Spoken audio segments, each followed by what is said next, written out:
கன்னிராசிக்காரர்கள் வணங்கக்கூடிய அதாவது சித்தர்கள் உங்களோட சூட்சமமான முருகன் இவர்தான் அப்படின்னு யாராவது சொல்லியிருப்பாங்க. கன்னிராசிக்காரர்கள் வணங்கக்கூடிய முருகன், அது ரகசியமான முருகன் கூட சொல்லலாம். சித்தர்கள் வழிகாட்டின அந்த முருக வழிபாடு எந்த முருகனை வச்சு அவங்க வழிபாட்டு முறை பண்ணணும்? கன்னி அப்படின்னா 6ஆம் இடம். நோய், எதிரி, கடன் தொல்லை. அடுத்தது ருண, ரண, ரோகம். அடுத்தது வெற்றி. இந்த 3மே அதில் உள்ளடங்கி இருக்கு.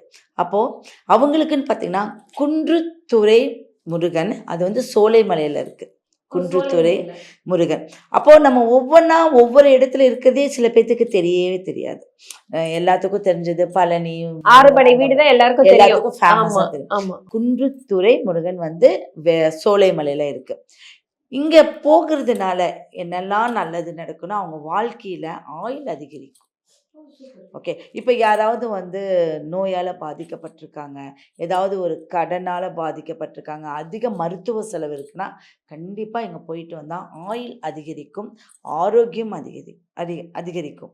அப்போ அந்த இடத்துக்கு போகும்போது அந்த 6ஆம் இடம் எப்பவுமே வந்து ஜாதகத்தோட ஒன்றி தான் ஒவ்வொரு விஷயங்களையும் சூட்சும முறையில கொடுத்துருக்காங்க. அப்போ 6ஆம் அதிபதி எதிரிகளை வெல்லக்கூடிய ஒரு அமைப்பு அவங்களுக்கு இருக்கும்.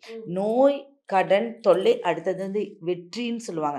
அப்போ ஒரு மனிதனுக்கு போட்டி ரொம்ப முக்கியம். அந்த போட்டியில வெற்றிங்கிறது ரொம்ப ரொம்ப முக்கியம். அதனால தான் 6ஆம் இடம் நன்றாக இருந்தால் ஒரு மனிதன் எங்க வேணாலும் ஜெயிக்க முடியும். ஓகே. அதுல வந்து புதன் பகவான் வந்து உச்சம் ஆகிறாரு. சுக்கிரன். அப்ப 6ஆம் அதிபதியில குடும்பஸ்தானமும் வந்து பலம் இல்லாம போகும். அப்ப அந்த பலத்தை கொடுக்கக்கூடிய அமைப்பு வந்து இந்த கோயிலுக்கு போகிறதுனால அற்புதமான ஒரு பலனை அவங்க கண் கூட பார்க்கலாம். எல்லாத்துக்குமே சொல்லியிருக்கேன். 90 நாட்கள்ல இப்போ ஒரு மருத்துவம் சாப்பிட்டுட்டே இருக்காங்க. எந்த டாக்டர்கிட்ட போனாலும் எனக்கு சரியில்லைன்னு சொல்றவங்களாம் இந்த 90 நாட்கள்ல ஏதாவது ஒரு நல்ல விஷயங்கள் அவங்களுக்கு நடக்கும்.